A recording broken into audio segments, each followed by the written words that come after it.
Sports fans, balik lagi di ballpark.id. Saat video ini dirilis, kalian sedang mengikuti berjalannya NBA Finals 2021 antara Milwaukee Bucks dan Phoenix Suns. Ini artinya kompetisi NBA bakal segera selesai. Tapi buat kalian yang ngikutin basket NBA, apakah ini artinya beberapa bulan ke depan kalian bakal kebosanan karena nggak ada NBA? Menurut kita sih nggak juga, karena ada beberapa agenda atau milestones menarik yang bakal berlangsung dan seru buat disimak meskipun kompetisi NBA lagi absen. Di video ini saya akan membahas mengenai milestones tadi yang bagus banget buat dipahami menjelang off-season NBA. Kalau kalian fans NBA atau sports fans yang pengen tahu lebih banyak soal hal-hal yang terjadi setelah akhir musim NBA, saya yakin video ini bakal bermanfaat buat kalian. Terus nonton video ini, dan kalau kalian menikmati video ini, kalian bisa like video ini dan pertimbangkan untuk subscribe ke channel ballpark.id.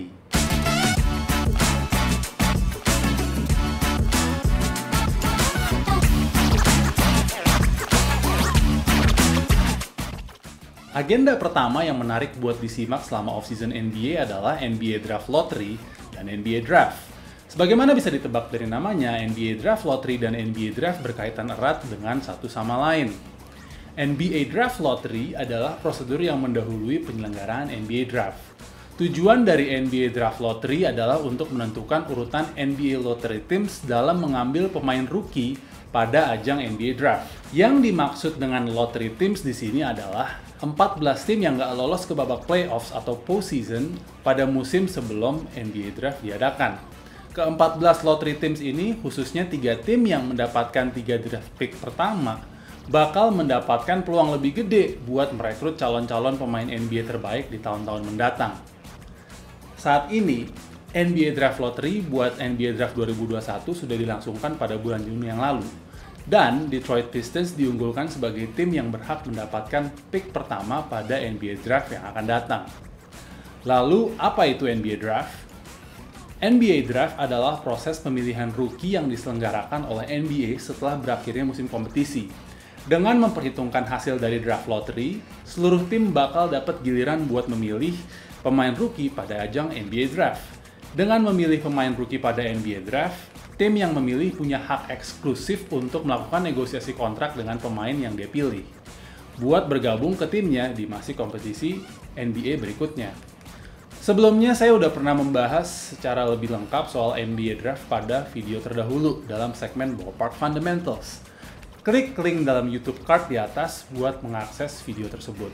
Dalam video khusus NBA Draft ini, saya ngebahas soal beberapa aspek penting dalam pelaksanaan NBA Draft, seperti NBA Draft Combine, eligibility pemain buat ikut NBA Draft, rookie skill contract, dan tentunya NBA Draft Lottery. Jadi kalau kalian mau tahu lebih banyak lagi soal NBA Draft, saya merekomendasikan banget buat nonton video itu.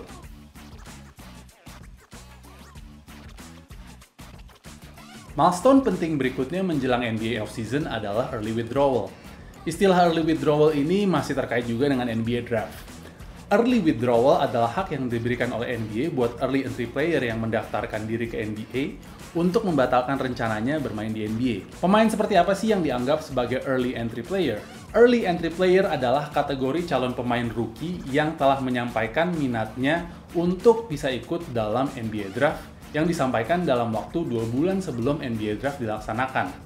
Pemain yang telah mendaftarkan diri sebagai early entry player tidak bisa undur diri lagi dari keikutsertaannya di rangkaian NBA Draft setelah melewati tenggat waktu H-10 hari dari pelaksanaan NBA Draft. Tenggat waktu inilah yang dikenal dengan early withdrawal. Kenapa early withdrawal saya bilang penting? Deadline NBA untuk early withdrawal penting banget buat pemain yang mau ikut dalam NBA Draft. Deklarasi dari seorang pemain untuk menjadi early entry player di NBA Draft punya banyak peran dalam menentukan arah karir dari pemain tersebut.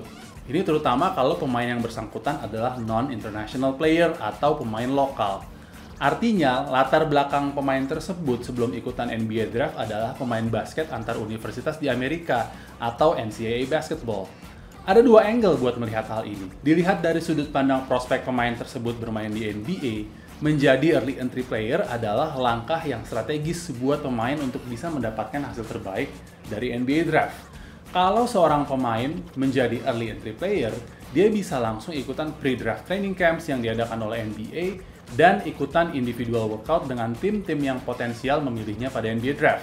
Di sisi lain, kalau pemain tersebut batal atau menunda rencananya buat masuk ke NBA melalui draft, deadline early withdrawal tersebut berkaitan erat dengan deadline yang ditetapkan oleh NCAA buat pemain itu mendaftarkan diri untuk ikut kompetisi NCAA basketball di musim yang berikutnya. Kalau pemain yang punya prospek salah menetapkan strategi untuk memenuhi deadline-deadline ini, maka bakal memberikan resiko dan kompleksitas tersendiri, baik untuk kansnya dia main di NBA atau untuk lanjut main di NCAA. Sebagai konteks, biasanya ada lebih dari 200 pemain tiap tahunnya yang mendaftarkan diri sebagai early entry players. Pada akhirnya, cuma kurang dari 50% dari pemain tersebut yang tetap bertahan pada rencananya untuk mendaftarkan diri pada NBA Draft. Ini kenapa deadline early withdrawal jadi topik menarik yang dibahas oleh banyak media menjelang berakhirnya musim kompetisi NBA.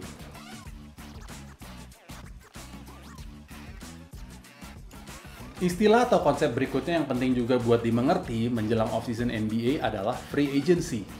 Free agency adalah kondisi terkait dengan status kontrak pemain yang bermain di NBA. Umumnya ketika pemain tersebut sudah melewati masa berlaku kontraknya dengan tim tertentu atau sudah di fase akhir dari kontraknya. Ada beberapa tipe free agent di NBA yang ditetapkan berdasarkan NBA Collective Bargaining Agreement atau CBA. Dan tipe ini adalah yang pertama unrestricted free agent dan restricted free agent.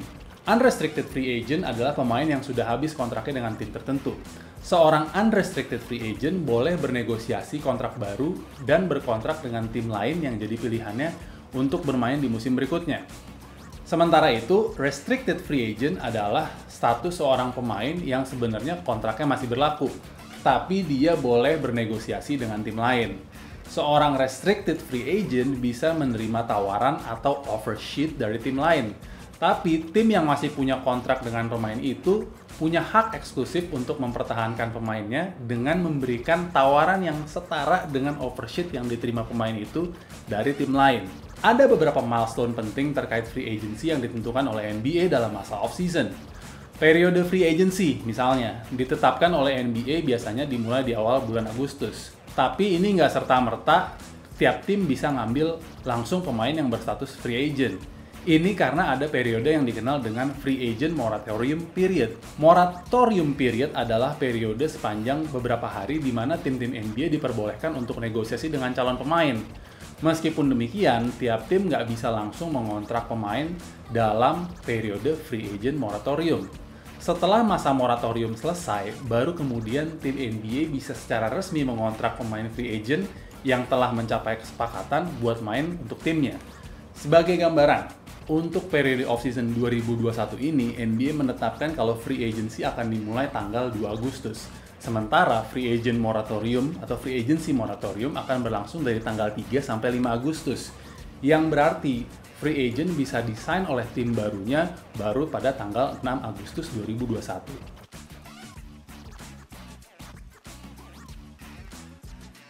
Agenda berikutnya dalam NBA off-season adalah Summer League. Summer League adalah turnamen off-season yang diadakan oleh NBA, di mana format dan tujuan penyelenggarannya berbeda dari musim reguler NBA. NBA Summer League dimainkan antara tim-tim NBA hingga beberapa lama setelah NBA Draft selesai dilaksanakan. Dalam hal ini artinya para pemain rookie yang tadinya udah dipilih oleh masing-masing tim pada draft akan bergabung dengan timnya. Tim yang diturunkan oleh masing-masing franchise NBA berisi pemain-pemain yang umumnya jauh berbeda dari tim yang bermain di kompetisi reguler NBA. Biasanya pemain yang bakal turun di Summer League adalah pemain rookie yang baru di-draft oleh timnya, pemain-pemain sophomore atau pemain muda yang masih terbatas menit bermainnya. Selain itu, ada juga pemain yang statusnya masih berupa free agent dan belum dapat tim, dan ada juga pemain yang sebenarnya main di tim G League yang terafiliasi dengan masing-masing tim NBA. Mereka ikutan main di Summer League buat ngasih lihat kemampuannya ke eksekutif-eksekutif di tim NBA buat dapat kesempatan main di kompetisi utama NBA. NBA Summer League selama ini dilangsungkan di beberapa kota berbeda, sebagai liga atau turnamen yang terpisah dengan satu sama lain.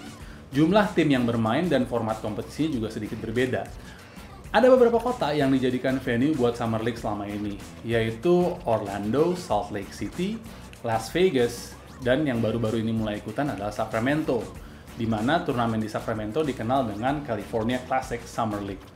Dari beberapa kota ini, boleh dibilang Las Vegas adalah venue Summer League yang paling bergengsi, karena jumlah tim yang ikutan biasanya juga paling banyak.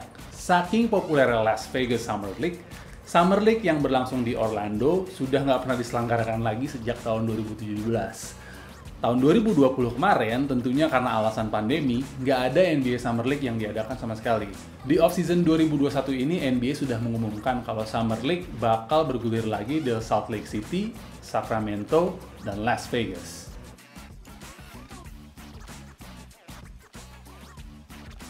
Setelah Summer League, ada dua agenda penting lagi buat tiap tim NBA, yaitu training camp dan preseason. Kedua agenda ini sifatnya bisa dibilang udah lebih serius dari beberapa agenda sebelumnya, karena banyak aspek teknis yang akan menentukan kesuksesan suatu tim di musim NBA berikutnya. Training camp adalah pusat latihan intensif yang diadakan tim NBA dengan roster yang akan diturunkan di musim baru. Pelaksanaan training camp diatur dan dilindungi oleh ketentuan dalam CBA. Kewajiban pemain buat hadir di training camp diatur sedemikian rupa. Contohnya, pemain-pemain veteran nggak diwajibkan untuk hadir di training camp lebih dari 22 hari sebelum hari pertama dari berlangsungnya pertandingan pertama musim reguler. Sementara itu, pemain-pemain rookie mungkin diwajibkan untuk datang lebih awal ke training camp yang diadakan oleh timnya. Setelah training camp diadakan beberapa minggu, NBA mengadakan preseason yang akan diikuti oleh seluruh tim. NBA preseason ini berbeda dengan Summer League karena biasanya roster yang dimainkan di preseason sudah mendekati komposisi akhir tim tersebut untuk musim berikutnya. Berbeda dengan Summer League yang dibikin seperti sebuah turnamen kompetitif, NBA preseason dibikin dalam bentuk beberapa pertandingan eksibisi. Jadi nggak ada gelar juara atau pemenang dari rangkaian pertandingan preseason yang dimainkan oleh tiap tim. Selain itu, NBA preseason sering dijadikan sarana NBA buat menaikkan pamornya di seluruh dunia. Selama ini sering banget NBA preseason dimainkan di luar wilayah Amerika Serikat seperti di beberapa kota di Asia atau Eropa atau benua lainnya. China menjadi negara tujuan yang paling populer buat penyelenggaraan pertandingan NBA di luar wilayah Amerika. Ini nggak heran, mengingat China adalah pasar konsumen NBA paling besar di dunia di luar Amerika Serikat. Oke, itu tadi beberapa milestone menarik yang menurut saya penting buat dipahami dan bahkan untuk diikuti selama off-season NBA. Gimana menurut kalian? Apakah kira-kira ada hal lain yang berkaitan dengan off-season NBA yang belum dibahas di video kali ini? Atau apakah menurut kalian ada aspek tertentu yang tadi saya bahas yang menurut kalian perlu diulas dengan lebih dalam lagi? Kalau ada, share pendapat kalian di comment section di bawah ini. Kalau kalian suka dengan video ini, belajar hal baru dari konten ini, please support ballpark.id dengan klik like dan juga subscribe ke channel ini, supaya ballpark.id bisa terus berkembang sebagai platform untuk diskusi olahraga dari angle yang berbeda. Gak hanya di dalam lapangan, tapi juga di luar lapangan. Kenapa? Because there's always a game outside the game.